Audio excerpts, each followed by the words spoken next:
तर आज मी बनवणार आहे चकोल्या, याला वरणफळी म्हणतात। अगोदर मी तुरीची डाळ चांगली शिजवून घेतली। गॅसवरती एक मोठं पातेलं ठेवलं, त्यात तेल टाकलं। तेल चांगलं गरम झालं की जिरे मोहरी टाकली। नंतर मग कांदा टाकला। कांदा चांगला परतला की अद्रक लसूणची पेस्ट टाकली।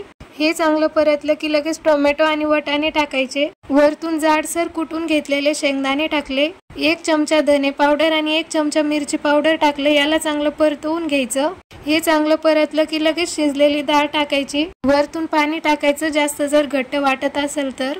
चवीनुसार मीठ टाकायचं आणि वरणाला उकळी येऊ द्यायची। तोपर्यंत इकडे आपण जशी चपाती लाटतो त्याप्रमाणे चपाती लाटून घ्यायची। एकदम पातळ चपाती लाटून घ्यायची आहे। लाटून झाल्यानंतर एक चाकू घ्यायचा। चाकूला थोडंसं तेल लावायचं म्हणजे चपाती आपल्या चाकूला चिकटणार नाही। अशा प्रकारे कट करून घ्यायचं आणि वरणाला चांगली उकळी आली की त्यात सोडायचं। इथे मस्त चकोल्या, कांदा, लोणचं, पापड आणि वरतून तूप टाकून घ्यायचं।